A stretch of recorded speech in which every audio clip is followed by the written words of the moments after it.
Hey everybody, Kyle here from Smoking Beaver. Today we have an exciting update. Dun, dun, dun, dun. The new seed is here. This is an Amnesia strain, an auto-flowering version of it. So we're going to be continuing the same auto-flower grow that we attempted to do before the last seedling unfortunately died. So rest in peace to that one. We still have the same soil here, pre-fertilized, and we're hoping we won't really have to add any fertilizer for the remainder of the grow, maybe a little bit.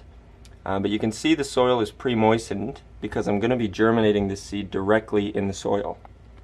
Now I know that that's sort of a controversial opinion for a lot of people.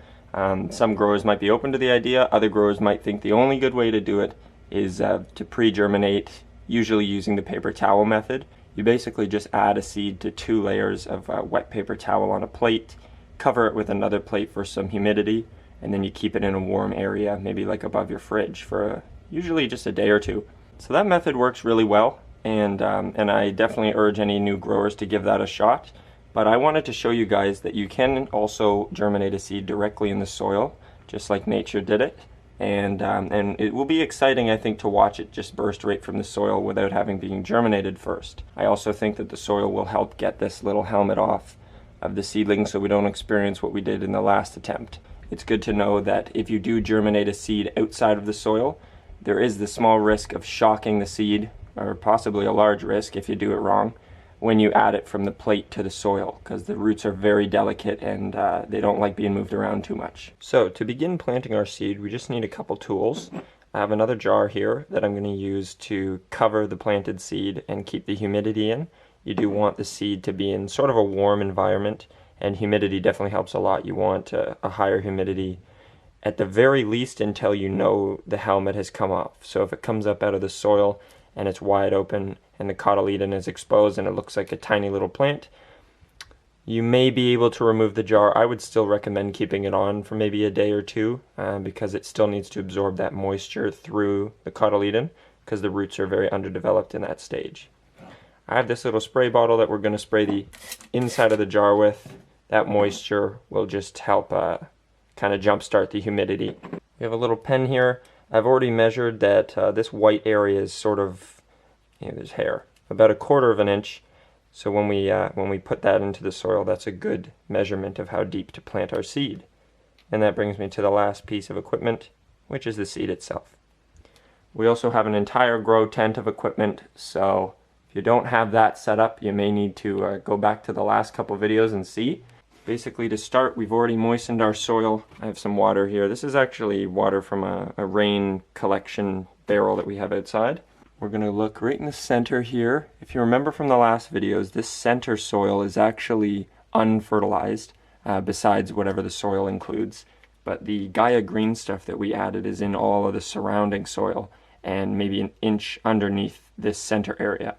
That will just allow the little seedling to start to grow and proliferate before being exposed to a bunch of fertilizers that might kind of overwhelm it. So right in the center of the pot here, I'm just going to push down that deep. I'm going to get the seed out of this canister so we can get a better view, but basically you want to plant it with the pointy side up. A lot of seeds have sort of an egg shape to them that makes it difficult to tell which side is which. But if you look carefully, you can tell that the top side there is a little pointier than the bottom, similar to an egg where you'd have the top kind of like a thinner, rounded out area than the bottom, which is a bit fatter. So we're going to plant it with that pointy side facing up. And that just helps the seed get oriented in there and kind of spin a little bit as it comes out. And that sort of spinning and reorienting will help get the helmet off of it. Now I have the seed here, pointy end up.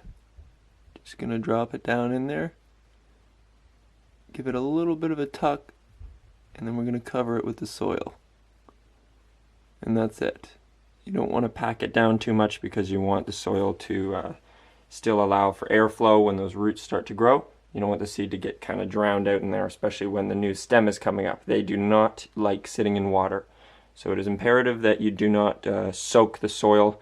Kind of let the surface dry out a little bit. If you remember before when we were growing, you can kind of feel the soil about like 1/2 inch, 1/4 inch down, and if you feel it's kind of dry, that could be a good indicator to water again. So we have our seed planted there in the soil.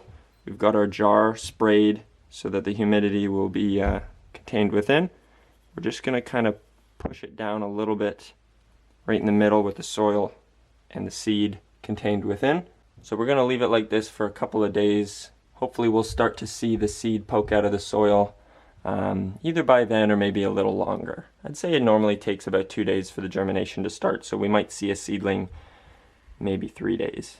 But it's kind of a random guess. We're just going to have to hope that everything goes well. You can see that the Mars Hydro light is off right now. We're going to keep the seed in a dark environment here, keeping the temperature up a bit with the humidity here, keeping this soil moist, and just really leaving nature to do its own thing here. That's about it for this video. I hope everybody followed along with the steps for germination, and let me know any tips or advice or questions you guys have in the comments down below. Also, consider subscribing if you haven't already. It helps the channel a lot. We've been growing quite a bit over these past few weeks. It's really exciting to see everybody getting so amped about cannabis growing and learning about all the different tricks of the trade. So I will see you guys here in the next video, and let's hope we have some luck.